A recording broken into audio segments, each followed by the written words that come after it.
Hi,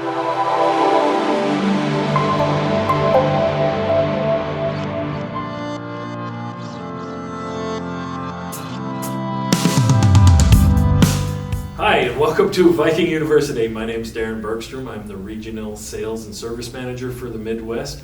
I'm here today with Joan from Nail Sales, and we're going to cover nail basics for you. Joan, why don't you tell the people about yourself a little bit? All right. This April, I will be at Viking for 28 years. I started in the nail division back in 2006, and I believe in our product, and we have wonderful customers, so that makes my job really easy. Joan, what are some of the basics for a pallet nail? All right, the pallet nail actually has 3 different areas. We have the head, the shank, and then the tip. Tip, okay. What are some of the differences in the head of the nail? Okay, the nail head is usually flat, but sometimes a customer will ask for a countersunk nail head. This is where it goes into the board a little bit and levels off so you don't see the nail head. And then we go into the shank. Yep. We have 2 different types of shanks. We have the screw shank and we have the ring shank. The screw shank is just the shank with the screws going down. And then we have the ring shank, which has like rings going around the shank. So those are the 2 different types of nail shanks. Okay. They're both nail. And what are the differences in the points? There are usually 4 different points on a bulk nail. There are no tip, which is a flat, blunt diamond tip, which is a tip with a rounded edge, and then there are diamond points, which are sharp, and then there's a clinch nail, where it's kind of like slivered off at the end. So those are the 4 tips. Okay. Let's dive in a little bit more on some of this. On the shanks, why would I want a difference between the ring and the screw shank? Okay, a screw shank is normally used for hardwood, and then a ring shank is used for softwood, like pine. And this is to hold together differently in the wood. Correct, correct. If you use, with the softer wood like the pine, you do use a ring shank because it gives it more holding power. Okay.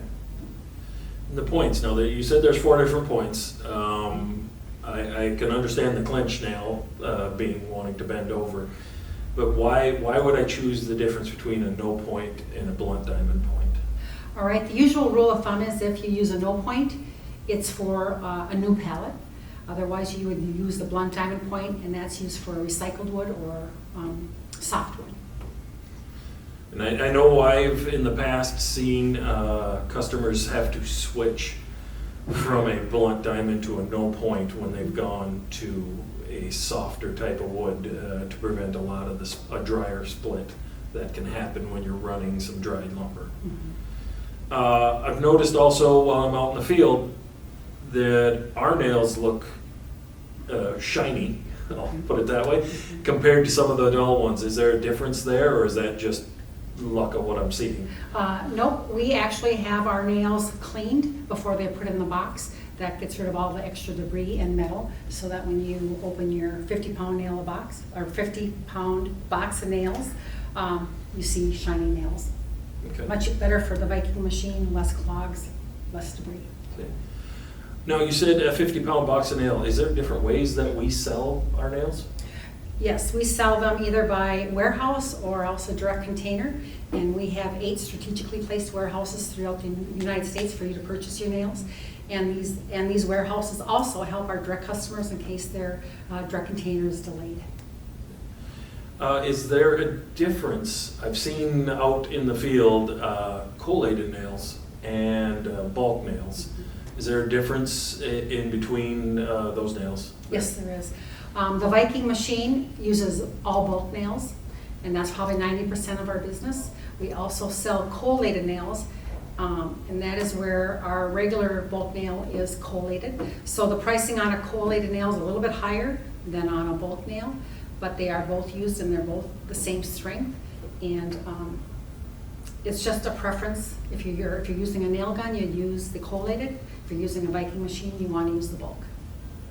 And I would say, from what I've seen, if you can go to bulk nails, I would, because it's less changeover, less downtime of between the collated nails. But from what you're saying, Viking sells both, yes. So you certainly can call us for that.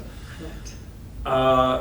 What would you say stands out, makes Viking stand out in this industry? There's a lot of nail players out there.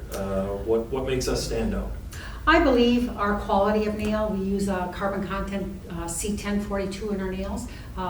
Bends less when it runs through the machine. And our nails are called bright drive screw or bright ring shank, and that just they're shiny, less debris, and it's cost savings on your Viking machine by having a cleaner nail run through it. Do I have to buy an entire container? You said a container and warehouse. Do I have to buy an entire container, or can I buy one box from Viking? With our warehouses, you can buy 1 pallet or 18 pallets, which is a truckload. However, if you do order a container, you need to purchase 18 pallets. It can be a different product, bulk product, but it has to be 18 pallets. Okay. From what I've seen and what I've been working with Joan for about 20 years now, I think it's been customer service, I think, which Joan is modest enough not to mention, is pretty top priority. Joan and Brandy are sitting willing and able to help you get the right nail, get the right amount, and get it to you on time. If you need to know more, go out to vikingeng.com. Under the sales tab, you'll find Joan and Brandy's information. Contact them and they will guide you to the perfect nail for your perfect pallet. Yep, I believe our customer service is #1 in the industry. You have 2 dedicated people here to answer your questions and your calls regarding Viking bulk nails. We will take you through the ordering process, the delivering process, and the receipt process. We will keep you on track with what you need with your nails and keep our businesses going forward. Thanks again, Joan. Thank you, Tim.